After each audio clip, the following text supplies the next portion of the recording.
Hi, and welcome to our very first Google Hangout on air. I am Dr. Angela Gonzalez from Dr. Angie's Place, and today we're going to be talking about understanding and supporting our little kiddos with dyslexia, ADD, ADHD, and autism, their gifts and their difficulties. Now, the reason we decided to schedule this is because we just came off of a weekend of 3 amazing days at the California Homeschool Convention in Ontario, California, at the Convention Center. Now, that event was put on by great homeschool conventions. And at this convention, there were over 1,600 families, multiple vendors, a whole exhibit hall full of vendors to support these homeschooling parents and their families. And there were multiple speakers that were speaking on all different subjects. And I was very honored to be asked by great homeschool conventions to be a featured speaker. And I got to go there and I got to speak on 3 different topics. And this was one of them, this understanding and supporting our kids with dyslexia, ADD, and autism.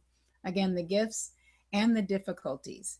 And so we decided that we would follow up that talk with this Google Hangout so that people who had more questions or people who missed that event or people who weren't even at the convention could have a chance to hear what we were talking about, kind of join that conversation. So we collected some questions from individuals there at the conference, and I'm going to be answering some of those here today. What we're going to also do is, if we have time, we're going to open it up so people could actually post some of their questions here live on the Google Hangout, and we'll be able to answer those toward the end. So what we're going to look at doing today is I'm going to give a brief review. So for those of you who weren't there, you'll be able to get kind of caught up with where we are in understanding, or at least my understanding, of why these kiddos have these amazing gifts, but they also tend to struggle in these other areas. So hopefully by the end of our time here, you'll have a little understanding of their thought processes and why they struggle. And then after that, we're also going to give you some resources, some ideas about where you can go to get some more information. And then I'm going to take some time and answer some of the questions that were submitted by people who attended the convention. At the end of that period, we're going to go ahead and just release anybody who does not want to stay on the call or continue to join in the Hangout. And I'm going to talk about the programs that are facilitated through Dr. Angie's Place. I'm going to go into them a little bit more specifically than I do in my regular talks, so that you'll have that information to see if this is something that would be good for you and your family. So I'm going to give you a little disclaimer that as I go through this Google Hangout, again, it's my very, very first one. So be soft, be gentle. Hopefully, technologically, everything will go well. But there is a mentor or an amazing entrepreneur named Alex Mendozian, who I followed for a while online, and he was teaching how to do Google Hangouts. So they said that copying, I believe is the term, is the most sincerest form of flattery. So I'm going to use some of the techniques that he used during his Google Hangout. So let's get going. So what we're going to be talking about today is the same thing I talked about at the convention, about understanding these kiddos with dyslexia, ADD, and ADHD. Now, this is my first visual aid. When we're talking about those, you see the dyslexia, ADD, ADHD, and autism are those top ones. That's what I get a lot of questions about. But it's not just individuals with those. What you're going to see as we continue on this conversation is that individuals with dysgraphia, dyspraxia, dyscalculia, auditory processing disorders, visual processing disorders, central processing disorders, all different types of processing or perceptual issues are relevant to what we're talking about today. So let me expand on that just a little bit. When we see a lot of those labels, categories, we see this little prefix, dys. So dys just means poor or bad. So if we go back to these and we look at dyslexia, lexia meaning reading, means poor or bad reading, whether that is reading fluency or comprehension. When we look at dysgraphia, graphia meaning ability to write, so difficult or poor writing. Dyspraxia has to do with balance and understandings of left and right. Dyscalculia has to deal with math issues, calculating issues, and having issues with that.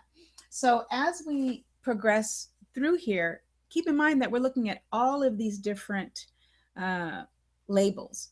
And what's fascinating about, I think what we're going to talk about today is that we're going to look at this one core issue that is occurring that is causing the gifts and causing the difficulties. So first of all, let's look at what are the gifts of these individuals.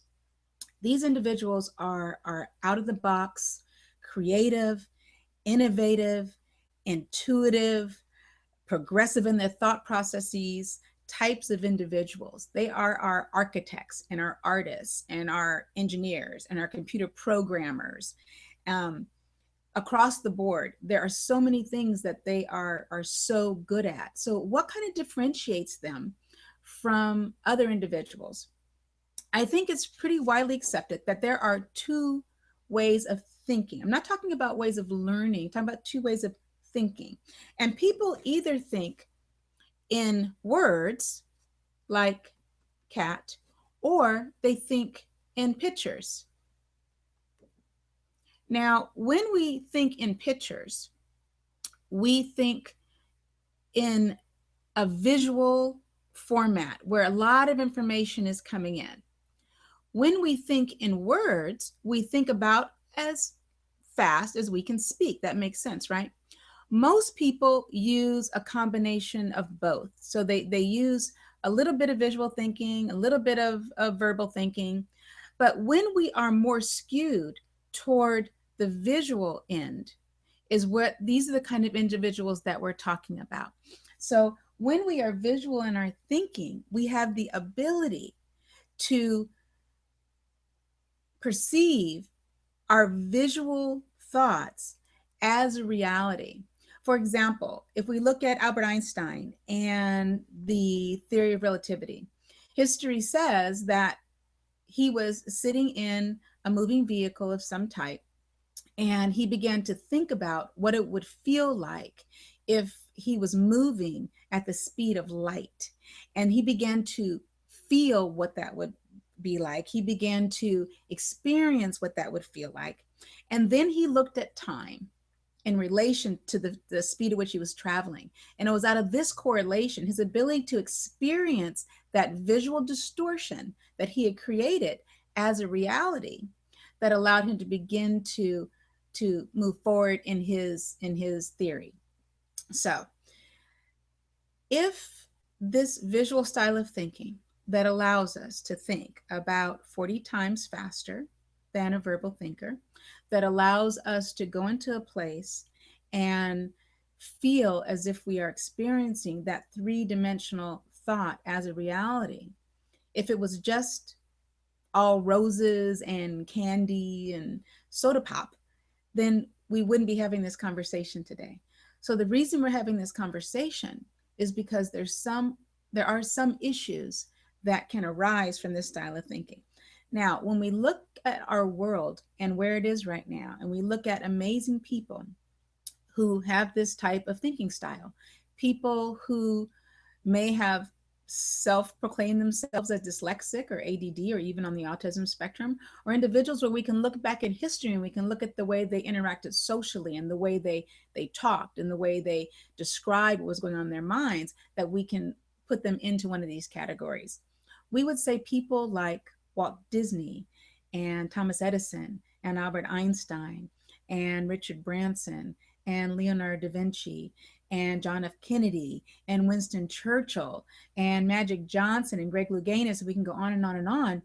These individuals are all brilliant and all amazing and masters of what they did in this lifetime, not despite their style of thinking, but because of their style of thinking. So keep in mind as we progress through here that this is very, very important to understand, that these individuals are not dumb, stupid, or lazy. They're not broken. They are the individuals that move this world along. So what we are here to do as the adults the parents, the caregivers, the administrators, the teachers, the people in their lives who are here to support them, is to help them to realize their brilliance, because they are the ones we are looking forward to move our world in a positive direction. So let's look at, if all that is so wonderful, what is the issue? And our feeling, or my feeling, is that what is at the core issue here is something called disorientation. So let's take a minute and let's talk about what disorientation is. Disorientation is when we are not perceiving the true facts and conditions of our environment. So let me explain that a little bit more. I can explain disorientation first by giving you the definition of orientation. Orientation, meaning that we are experiencing the true facts and conditions of our environment.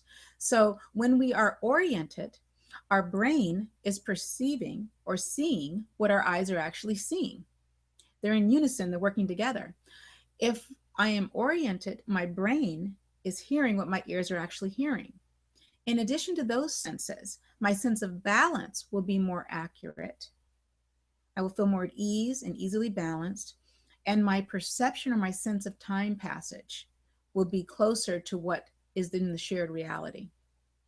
So disorientation is when that's not what is occurring. So let me give you an example of disorientation. I always give an example about a car, but I think it's really interesting. This actually happened to me yesterday again. It doesn't happen that often, but yesterday it happened. And this was the situation. I was driving my car and stopped at a stoplight behind one car that was in front of me. And we were on a slight hill. So I'm behind this car. It's ahead of me. It's at this, we're both stopped at the stoplight. I got a little distracted with something. The car in front of me took off, and I had a slight panic feeling as if my car was rolling backward. So even though I was on the brakes, I slammed on the brakes harder. I pushed on the brakes harder to stop a car that I was perceiving as rolling backwards. Now, my car was not moving because I had my foot on the brake. But in that moment, all of my senses, my sense of movement, sight, everything was telling me that my car was moving. So because that information came in and I assimilated it into myself as this is what's happening, my response was inappropriate. I pressed on the brakes of a car that's not moving. So in that moment, I was experiencing a disorientation. So when we're disoriented, our brain does not see what our eyes are seeing. It sees what we think our eyes are seeing. Our brain does not hear what our ears are hearing. Our brain hears what it thinks our ears are hearing. Our balance can be off, and our sense of time passage can be altered. Now, this is important because disorientation is a very natural response to confusion. All of us do it every once in a while. What I'd like to put forward here is that these individuals with this gifted style of thinking, this highly visual style of thinking, and they may not just be highly visual, it may be more kinesthetic or conceptual, spatial in their processing of information. And we can still have this ability to disorient when we are confused. But these individuals are disorienting on a more regular basis. And so they are thrown into confusion by other things that the rest of us may not go into a disorientation to try and solve. So from that point now, I'd like to go into those individual ones, and we're not going to spend a whole lot of time here. I'm going to go into those individual things of dyslexia, ADD, ADHD, autism, and not going to touch much on the other ones and how those are related to disorientation. So if we are talking about dyslexia, let's say, where we say that is difficulty or poor reading skills. And if we want to say, how is that secondary to this phenomenon of disorientation, is that when we are looking at something that we are trying to process these two-dimensional symbols that are letters or words or maybe even numerals, and if they cause us confusion, and our way of settling confusion as a visual, spatial, conceptual thinker is to disorient. Because in the real world, if I am highly visual and I am amazing at Legos, the way I do Legos, the way my son used to do it, is he'd open the box of Legos, look at the picture on the box, kind of throw the box and the instructions over his shoulder, and then proceed to build this creation based on his ability to perceive the finished creation as a three-dimensional reality. So the way he solved confusion was going into that visual spatial style of thinking. It's amazing in our three-dimensional world. That's how we problem solve. But when we're looking at two-dimensional things like letters and words, it can be difficult for us. And so if we look at it and we try and perceive a P, let's say, in the way it's truly written, and it's a little bit confusing to us, on a subconscious level, our visual style of thinking may begin to make that letter into different things as it flips around to try to understand it. And when you begin to flip around letters and words, they begin to become something different. Like a P can be a B, a D, a Q, an N can be a U. It goes on, an H can be an I, a Z can be an N. All these things can become interchangeable, and this happens to us on a very, very fast level. So what is confusing to us as a dyslexic? What is confusing to us about these word symbols? If I'm a visual thinker, then for me to understand and really master something in its entirety, I need to be able to know three things about a word. I need to be able to know what the word looks like, what the word sounds like, and what the word means. So for us as visual spatial thinkers, meaning comes and is conveyed within pictures. So if I can't give myself an adequate picture to explain the meaning of something, it causes me a confusion on some level within myself. So I do this little thing when I would do talks, and I would ask you to visualize a house and determine whether or not you can do that and see what you see as a house. And I could ask you to visualize a car and see, what do you see in your imagination? What do you see in your mind's eye? Maybe visualize a pencil. Many people can do this pretty readily. And then what if I say the word the? Now, when I do that and I'm talking in front of a live audience, you'll see some people aren't, that doesn't bother them whatsoever. Some people will get kind of a, what are you talking about, like a blank stare. And when I ask for a raise of hands, there will be a significant amount of the audience, especially if they're there to learn about dyslexia, ADD, ADHD, because the fruit doesn't fall far from the tree. So many times when I have these visual, spatial, conceptual young thinkers, they come from visual, spatial, conceptual big thinkers known as moms and dads.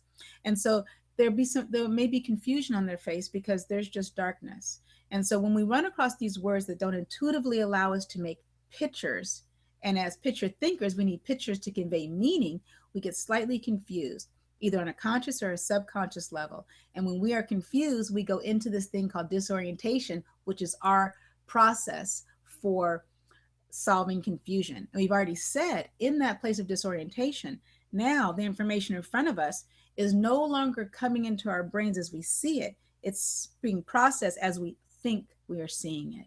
So for me personally, as a dyslexic, what I realized, not until after I went through training to become a Davis facilitator and everything, realized that for me, words will disappear or words will appear to be other words. And I can possibly, before I had my tools, reread a word over and over again and keep seeing it incorrectly until I would move away from it, come back into it and go, oh, it was that word. For my younger son who struggled with dyslexia, for him, he says it was as if someone had tried to wring water out of a page of text. So it was as if it was being turned like this. And can you imagine trying to read words if that's what's going on with the words? So disorientation with dyslexia looks like things beginning to happen to the words on the page and causing confusion. So now let's move into the next one, which is the ADD or the ADHD. And when we disorient, not just because of text confusion, these two-dimensional symbols that cause confusion, but we learned at a very young age that we could go into this place of disorientation to solve life problems, to figure out, again, how to build the Legos, or when we were bored. So we've had this amazing place where we could go to, and we've developed this whole other place, our own little universe, let's say. So when we look like we're daydreaming, we go off into this place that may be Angie's world. And in that place, again, if I'm disoriented, I'm no longer perceiving the true facts and conditions of my environment. So these individuals can look as if they're not paying attention to us. They're not paying attention to what is less interesting in our true environment, because where they can disorient into is usually a whole lot more interesting than what maybe we're asking them to do in a classroom setting, a home setting, anything else where we're asking them to pay attention to something that they may not be able to pay attention to.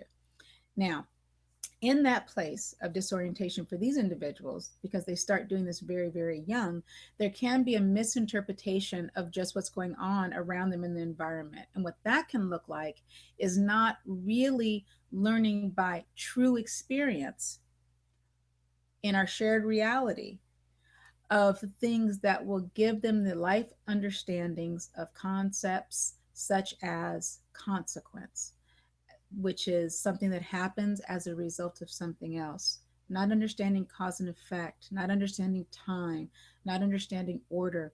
So, if we don't have those basic life concepts installed within us because of experiences that we would have perceived accurately if we were oriented, then we end up with behavioral issues because sometimes we don't understand that we're at the cause of many of the negative effects that we're experiencing. So there's a lot more to that, but that's just to give you an understanding somewhat about how ADD can be the symptom that we see out of more prolonged disorientations since being very young.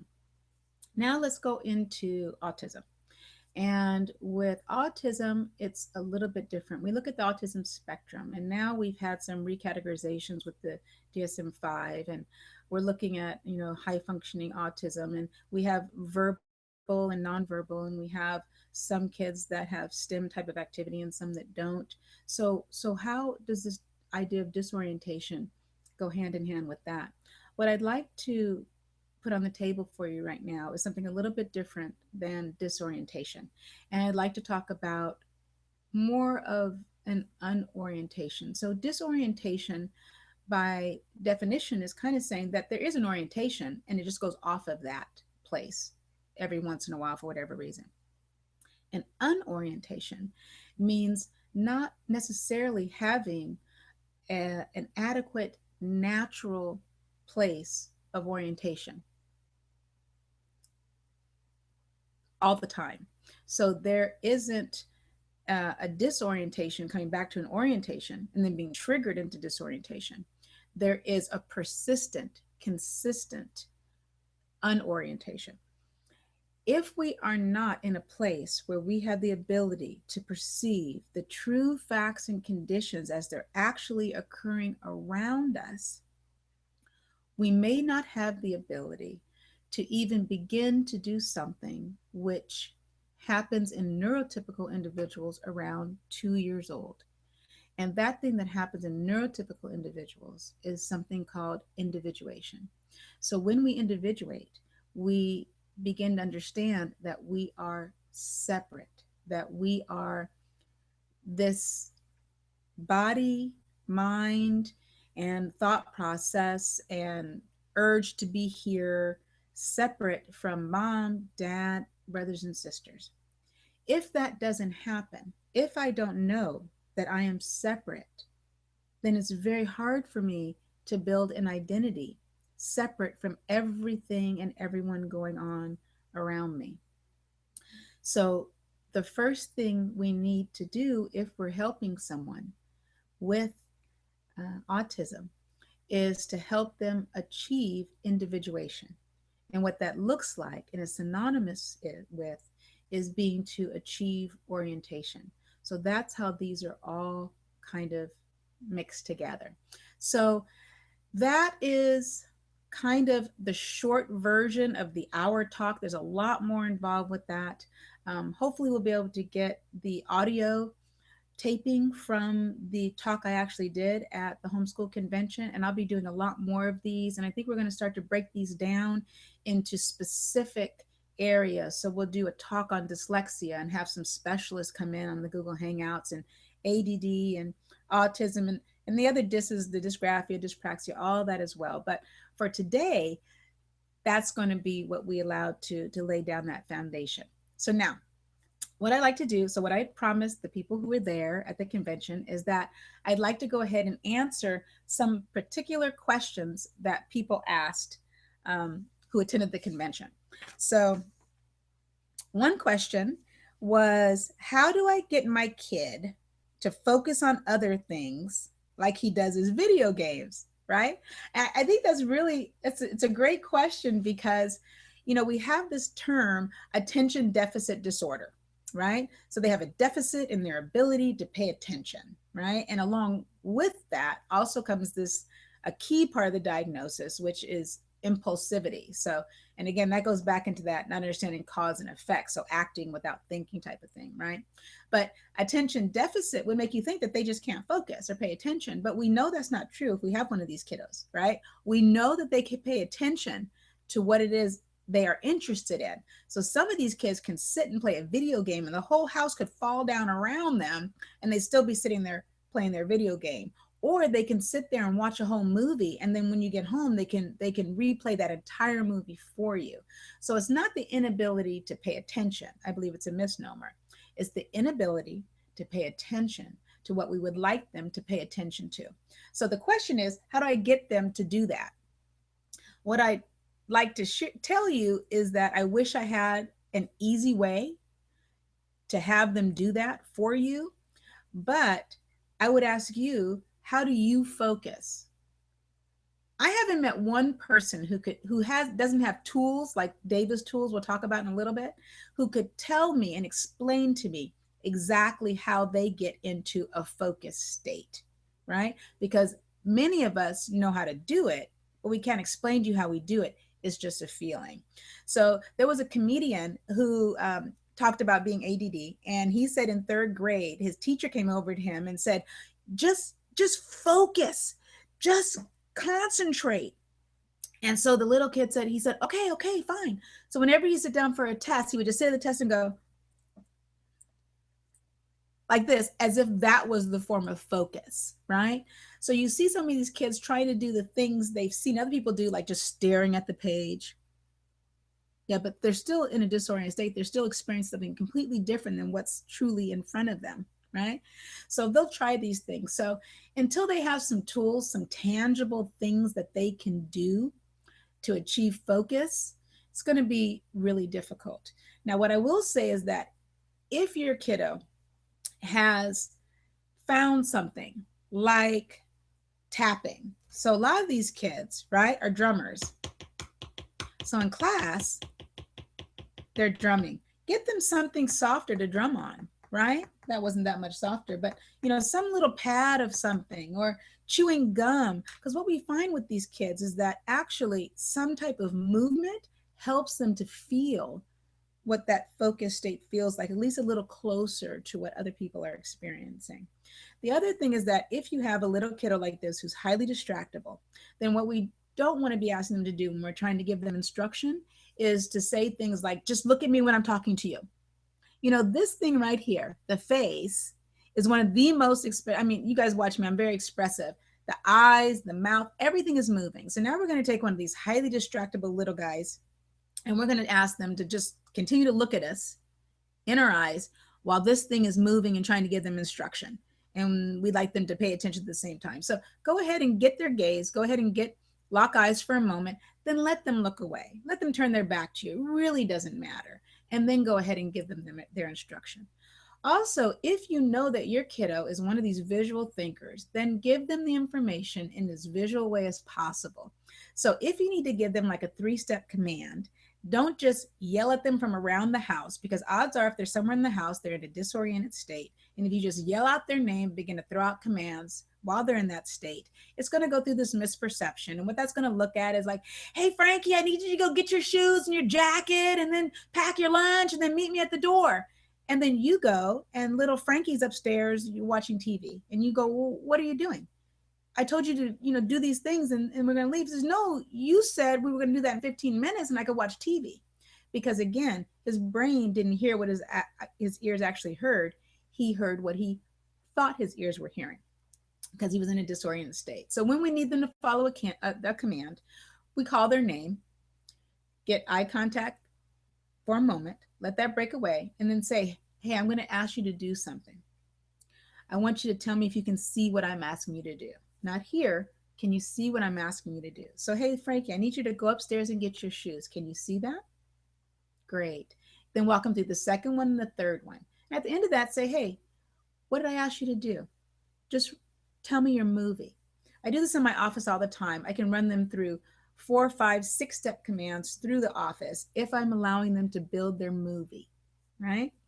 So the other thing is that asking them to pay attention to something that's boring for a long period of time, you're looking at maybe getting 5 minutes or so of their attention with some of these tools. But the best thing you can do is to give them some tangible tools that will allow them to focus. And we're going to talk about that in the second half of this for those who want to stay on. So hopefully I answered that question for you, okay?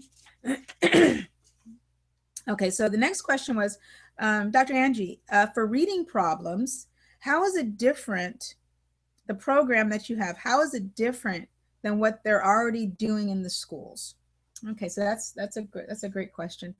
I would have to know exactly what they're doing in your school particularly, but a lot of programs for individuals who are struggling with reading are phonic based. And I'm here to tell you, and this may be fought with some resistance, but phonics is definitely not the best way for these visual spatial thinkers to bring the information in. So how about we bring the information in the way that works for these thinkers? And the best way for them to bring it in is visually.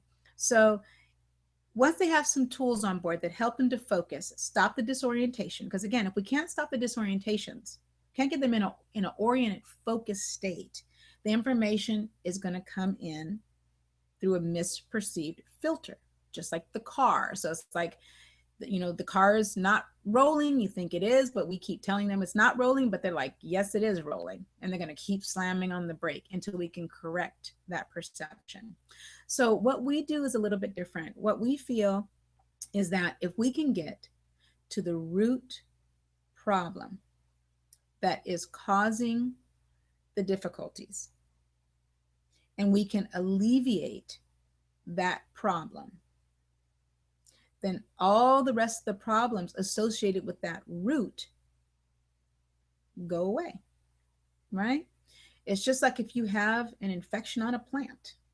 If you decide to cut it up above the infection, then yeah, you're gonna get rid of the dead leaves, and you may have one leaf that's still that's okay. But if you don't cut down below that, you're gonna continue to have the same problem. Or if it's a problem in the water and you don't change out the water, you're gonna continue to have the same problem. So what's different about what we do is that we go to that root issue, which is the disorientation, give them tangible tools that are easy with their style of thinking to achieve orientation. And not just achieve orientation once, but recognize when they're disoriented. So they become conscious and aware of what disorientation feels like. So when they're there, they become masters at choosing whether or not to stay there or come back. And that is brilliant. So what that looks like is the little kiddo who disorients when they're reading. So they misread a word, secondary to a disorientation. And as opposed to staying in that disorientation and now going and watching a movie with their mind's eye and their imagination that they watched last night, away from the reading now. And 20 minutes later, when someone calls their name, they realize, oh, shoot. And then they pop back. What they can do is they disorient. They go, I'm disoriented. I choose to come right back into the material, continue the reading. That's huge. Then once we have the ability to understand this disorientation versus orientation and get back into an oriented place, now we can begin to work on a few reading exercises that are going to help them to slow down their style of bringing in the words and the letters and understand that they're looking at these different letter symbol combinations as word symbols that represent something else.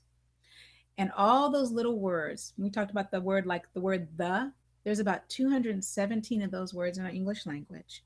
They are primarily those sight words we learn in kindergarten through third grade that do not have intuitive pictures attached to them. And as dyslexics, we need to know what the word means to master it.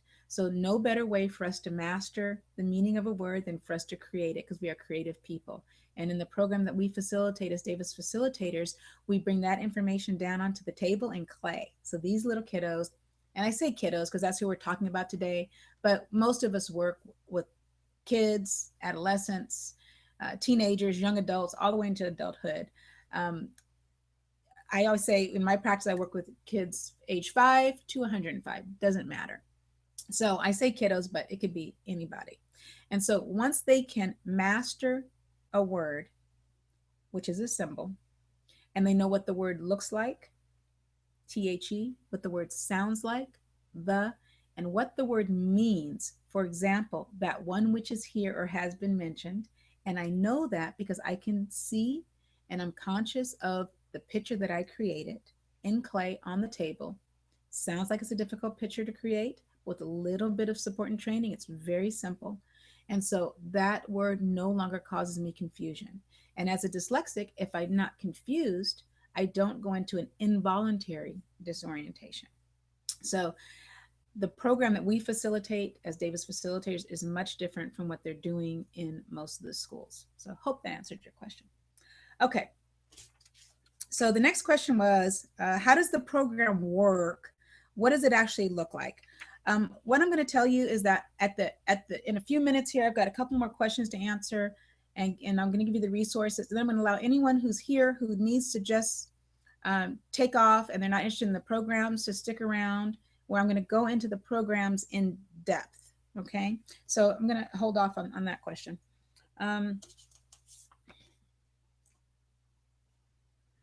The next question is, what are some things I can do to help my son with ADD? We kind of talked about that in the first one. Those are some tangible things that you could do. As far as like doing homework with someone with ADD, you know, when as parents, we have to be very aware and conscious of our personal levels of tolerance, patience, and frustration. I do a whole nother program that's not associated with the work I do in my Davis practice, but it's what I realized as I was working with families. It's not just the child that's struggling, it's the entire family unit. For us, as my younger son was struggling through his dyslexia and I was trying to find resources and help him, there wasn't as much of me available to the other kids in the family. There wasn't as much of me available to my husband. So it begins to affect the whole family when we have these difficulties. And once I became aware of that, and I had some strategies that had helped me to live my life in a much higher state of peace and calm and happiness and joy on a daily basis, regardless of what was going on, I began to share those strategies I had learned with clients, the parents and the siblings, and started to see changes just in the way parents were reacting to their kids and the way the family unit was coming back together and was becoming more cohesive, because there was an understanding of not just the individual who was struggling personally with these things, but in how we as parents were perceiving them and the expectations that we were setting. So I started a whole nother part of my practice, which was originally titled the Everyday Parent Fix-It Manual. So it's everyday parent strategies for finding love, joy, happiness, and balance in our daily lives. And I'm not going to talk about that today, but I am doing another Google Hangout tomorrow at 1 o'clock, which is called Finding Joy and Balance in Your Everyday Life as a Parent, which will also be a takeoff from a talk I did at the convention over this past weekend. So we'll talk about that a little bit later. The other one I got, which was a very interesting question, says, how can I, a certified elementary teacher, become a certified Davis facilitator and finally reach these students like your son? And son is, you know, is underlined. She had come, this individual, I'm saying she, but she had come to my talk, my first talk at the convention, which was my story, my mother's journey for finding, finally understanding her son and herself. And it went through our journey through the dyslexia. So hope that answered any questions. If anybody has any questions here, I'm gonna see if there's any questions that have been posted, and doesn't look like it. If anybody would like to post a question right now, we can do that. Otherwise, I'm going to give you a couple of resources to look at. And the first one is a book written by Ronald Davis called The Gift of Dyslexia. You can get it on Amazon, Barnes and Nobles. Um, it will go back over a lot of the stuff that we talked about today. The next book written by Ron Davis is The Gift of Learning, which goes over the aspects of the thinking styles and the complexities of ADD, ADHD, math problems, balance problems. Fabulous book. It also contains the dyslexia. So if you have to get one of those, get The Gift of Learning. And the most recent book written by Abigail Marshall and Ron Davis is Autism and the Seeds of Change, which is an amazing new look at what we think is going on for these individuals with autism. So what I would invite you to do right now is to, I'm sorry, let me give you one more thing. Let me give you some contact information. So in case you want to chime out at this point, you can reach me by email directly. That goes directly to me, not to an assistant or anyone like that, at Dr. Angie at renaissancemind.org. You can go to our website, which is drangiesplace.com. And when you go there, that's kind of a landing page for the two different aspects of my business. You'll see the Everyday Parent there as well as Renaissance Mind. So if you're looking at the learning differences, go into Renaissance Mind. And the next website I want to share with you is dyslexia.com, which is the Davis Dyslexia Association International website. Lots of information there. And for the lady who was interested in becoming a certified Davis facilitator, go there. All the workshops, all the credentialing criteria, the licensing that is necessary, all the information is there. So at this point, anyone who's not interested in the absolute specifics of the programs, thank you for coming and thank you for joining me here. I'm honored that you would spend the time here with me today. And I would invite you to revisit this or share this with anybody. This is going to be up on YouTube. It'll be there for eternity as long as I'm, as far as I'm concerned, unless I go back through it and there was some dismal plop thing I did, then I'll pull it off. But otherwise, it should be there. So at this point now, we're going to go into the specifics of the programs, okay? So, and we're going to talk about the programs that I facilitate for the learning differences at Dr. Angie's Place, which is located in Norco, California. Now, the first one we're going to talk about is the Davis Dyslexia Correction Program. So the Davis Dyslexia Correction Program, anyone who is facilitating any of these programs must be licensed through Davis Dyslexia Association International. No one is allowed to facilitate these programs if they have not been credentialed through the organization. That's really, really important. We go through an intense training to have a thorough understanding of the mechanics of what's going on with these individuals and the administration of these programs. So whenever there is a little hiccup or a little oddity, we don't just know what to do because we know that the technical aspects of creating a program. We can look at the individual and know what is going on because we have such a deep understanding of what's going on to present with that difficulty. So the Davis Dyslexia Correction Program, traditionally, no matter who you go to, and again, there's about 400, last time I checked, 473 of us worldwide who are licensed facilitators for the first 4 programs we're going to talk about. The last program, the Davis Autism Approach, is a little bit different. It takes further credentialing and licensing to be a licensed Davis Autism Facilitator or coach. And there's about, last time I checked, 63 of us worldwide that facilitate those programs. So let's talk about the first one, the Davis Dyslexia Correction Program, and who would that be good for? If you have a little tyke, usually about 8 years older up. And the reason we say that because there needs to be a level of maturity. There needs to be an understanding and the ability to take responsibility for what they're going to learn in the program. And to take responsibility, usually we need to have some motivation. And to be motivated, we kind of need to know that there's something we need to fix. So we're looking for that level of maturity. Now, you don't need to know that in your own child. Your child can be the type of child where you say, I take them somewhere and they refuse to do it, so I don't think they're going to do this. We have been trained and we are very good at being able to help elicit motivation from individuals 8 years old and up. And we usually do that in what's called our initial consultation. And by having a conversation and some very pinpoint questions that we can ask these individuals about what they're experiencing in their life at that moment in a very soft way. It's not a time where we're going to make the child feel horrible about their reading level. We're going to help them to identify their strengths and weaknesses and say, this is amazing that you can do this, this, and this, and this. I kind of hear that you kind of would like to have improvement in that. I think I could help you with that. Would you like me to try? It's going to be something like that, depending on who you're going to see as a facilitator. So we have the initial consultation. That's usually somewhere between 1 or 2 hours. Again, that's different from facilitator to facilitator. And that is usually something that happens prior to the beginning of a program. Because in that initial consultation, they're going to be able to assess the thinking style of the individual, what form of focus or orientation would be best for that individual, and whether or not the Davis program is something that is going to provide relief and correction for that individual. A traditional Davis dyslexia correction program is administered over 5 consecutive days. That's the traditional way that we do it.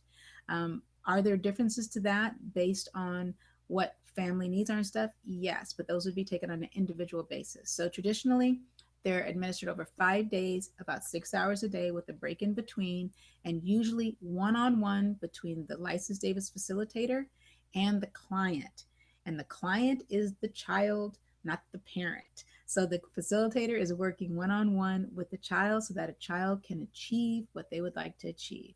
We can say routinely, if they're coming in for dyslexia correction, what you can expect is some level of reading improvement and definitely an increased ability to focus, definitely an ability to be able to recognize their disorientations and then come back into an oriented, focused state at will, and be well on their way to being fluent readers with good comprehension as they begin to continue the process. Now, after the 5 days, they will continue to what we call de-trigger. All those 217 words we talked about need to be addressed so that they no longer are triggering disorientations in these individuals.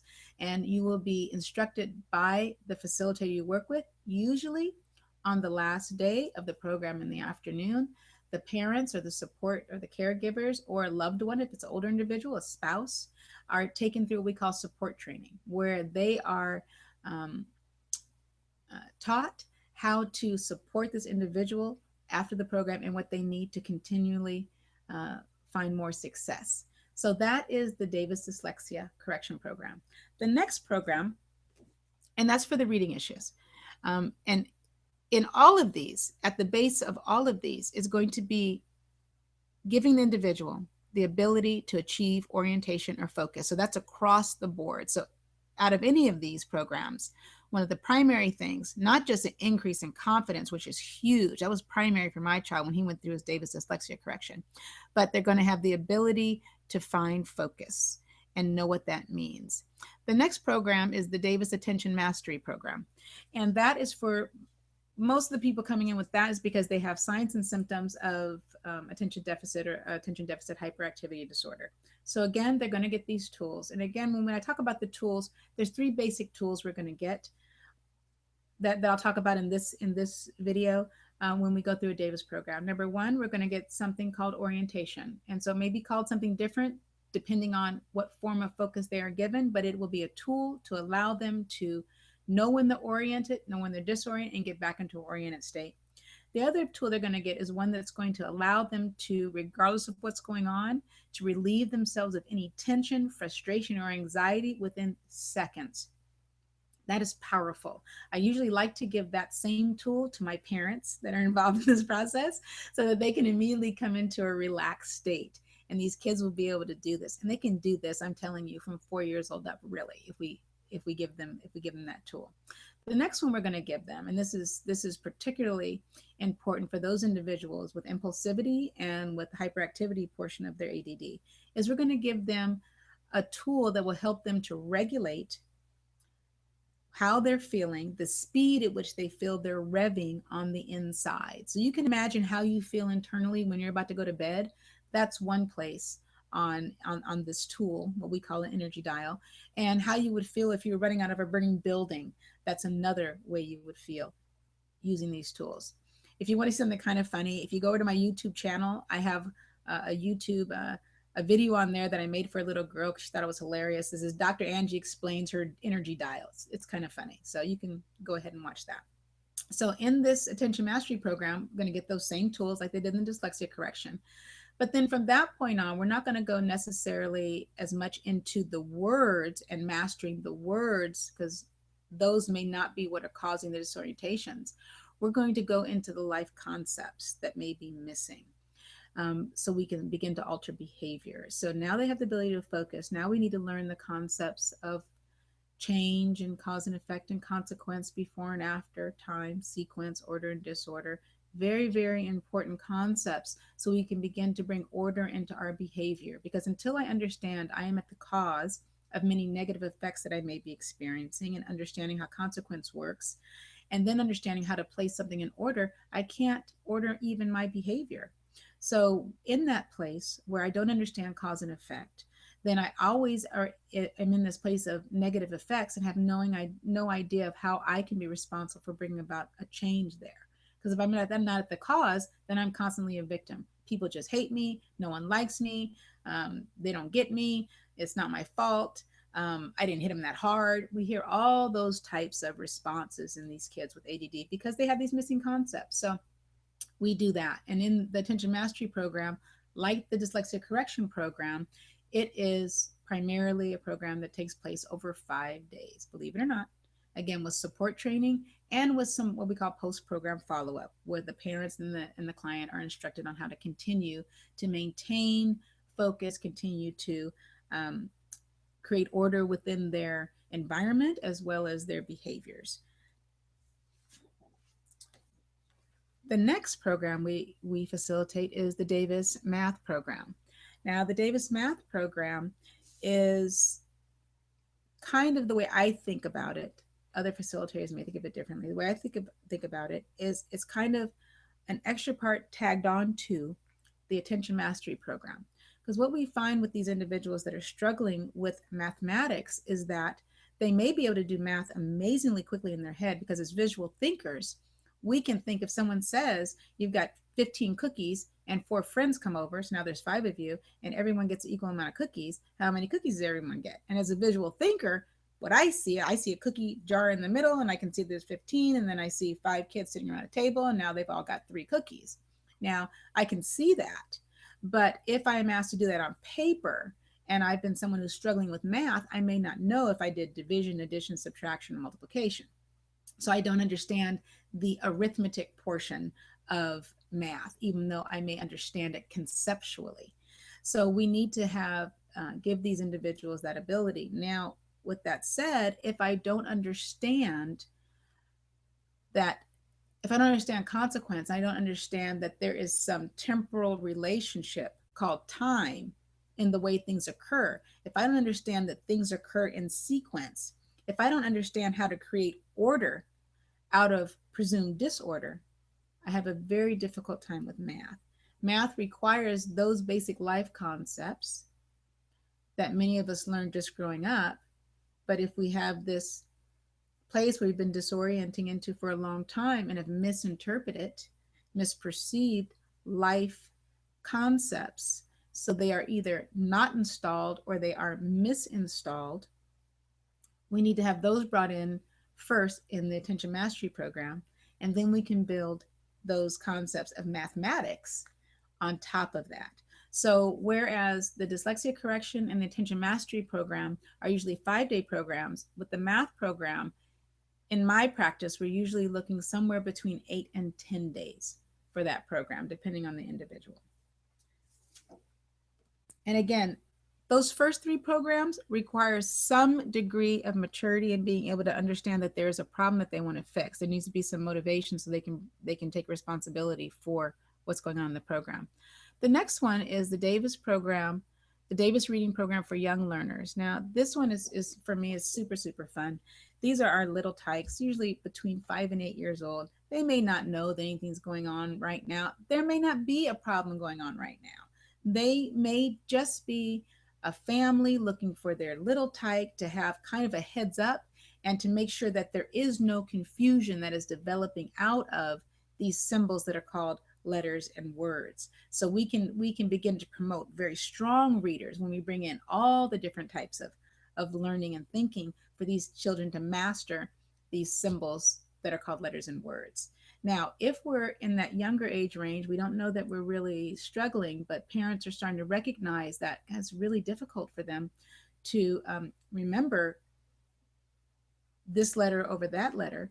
Or, we're in first grade now, we're about 6 years old, and those sight words are still, he can read elephant and he can't read the. For my little guy, I remember he would interchange the words the and. And I remember in first grade going, something's wrong. He still doesn't know the. And we did these sight words. We had a stack of flashcards, and we do it over and over and over and over again. And we go back through it, and there was no recall. There was no visual memory of those words. So if we're seeing that type of issue, we can work with these kiddos early on and help them to stop any disorientations that may be occurring. And even at this young age, we can give them a form of focus, give them a form of a tool that allows them to relax, and give them a tool that allows them to modulate and monitor and be in control of that internal energy level. And with that level of focus and control of self, we can move into helping them to master the letters and words before any big problems come to be. Usually for those programs, those little guys have a very hard time working a full 6 hours a day in that 5-day slot. So we'll break them into half days. Usually in my practice, we go from either 9 to 12, Monday through Friday, or from 1 to 4. So we're doing 3-hour slots, but we're still going to do 30 hours. So we're going to do it over 10 days instead of 5 days. So we may do 2 weeks of mornings or 2 weeks of afternoons. And I may start off the first few sessions alone, building a rapport, allowing that child to begin to take some responsibility, if possible, for their tools, and begin to bring those letters in. And then what I want to do is I want to bring in whoever is going to be working with that child on a regular basis, whether it's a parent, caregiver, or teacher, and they're going to continue on that process. So as we continue outside of the program, there's going to be somebody there, truly there to support that child one-on-one. And as opposed to having a few hours of support training at the end of a program, we're going to incorporate them into the program throughout it, the last like 2/3 of the program, to make sure they feel fully capable to continue on with the process with that child. The last program, and again, this takes an additional licensing by Davis, is the Davis Autism Approach. Now, the difference with this one is that the Davis Autism Approach takes as long as it takes. And we're looking at helping this individual to participate fully in life. And what that means from person to person is going to be different. And our ability to help them achieve orientation is going to be different from individual to individual. We have several different ways of achieving that. It may be something we can do actually very quickly in the office within a matter of hours, or it may be something that we need to begin in their home. That may be a process that we do over several weeks. But once they've achieved that level of orientation and begin to individuate, remember we talked about kind of the terrible twos and what that means when we begin to understand that we're separate from everything and everything else. Once we begin that process, then we're ready to go on to the second part of the autism approach, which is identity development. So not until we know we are an individual can we begin to build that identity. Now, we are not going to build their identity for them. That would be like weird. So what we're going to do, though, is using that same creative process, is we're going to begin to bring in the concepts that neurotypical individuals learn just in their daily experiences. Again, the same ones we kind of did in attention mastery, those concepts of change and consequence and cause and effect and so forth. We're going to help install all of those, and we're going to do it in 2 ways. We're going to have them bring it down onto the table into clay and help walk them through that process so they can have kind of an understanding of it. And then we're going to start to look at things in the environment. So we're going to spend a lot more time in each of those concepts than we would in the attention mastery program. And then we're going to allow them time to experience those on their own out in the world. The parents or the caregivers will be instructed per concept on how to help that individual with those experiences in their environment at home. And after we do that, there are multiple more concepts we take these individuals through. And then after that, as we get through all of those, then we have on our way to completing identity development. The last thing is social integration. And once these individuals have individuated and this identity has begun to develop, we can now express to them, again, same way in clay and with not as much experientially. They're going to have to go out and experience these things, but give them an understanding of what it means to have social relationships on all different levels.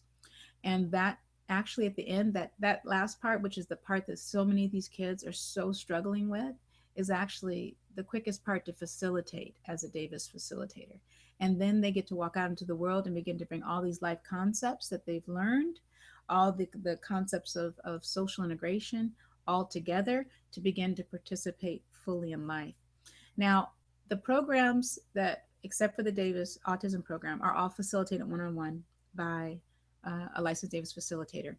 The Davis Autism approach is different in that there are a couple of different ways to administer that program. It can be fully facilitated program, which means one-on-one with the Davis facilitator. All the concepts are done one-on-one with the licensed Davis Autism approach facilitator and coach. We can have kind of a hybrid program where we can do partially facilitated and partially coached. So a coached program looks like with the Davis Autism approach is that once the caregiver, support person, parent is feeling comfortable because they've sat in on some of the beginning parts of the program and the concepts, the facilitator can actually begin to work one-on-one with the support person, who then goes back and works one-on-one with their loved one. That's powerful because a facilitator can convey those concepts and work through those concepts to a level of understanding with a support person faster than they can an individual with autism. Then also that support person gets the chance to go back into the environment with their loved one and take as much time as they need to complete that concept before regrouping with the facilitator. And in that case, as long as there's been some initial one-on-one time where the facilitators interacted with the autist individual for those first concepts and the support person's feeling comfortable, the facilitator can actually work one-on-one with the support person via a media such as Skype. It doesn't have to be in person. It's not necessary. And then that support person can then work with their loved one. So again, that takes as long as it takes. It can take anywhere between 4 weeks, and I know that's not much, to complete an autism program prior to the social integration. We always want a gap of time between finishing the concepts for identity development and going into social integration, because we need those concepts that came in to begin to take hold and begin to be assimilated into the person's identity.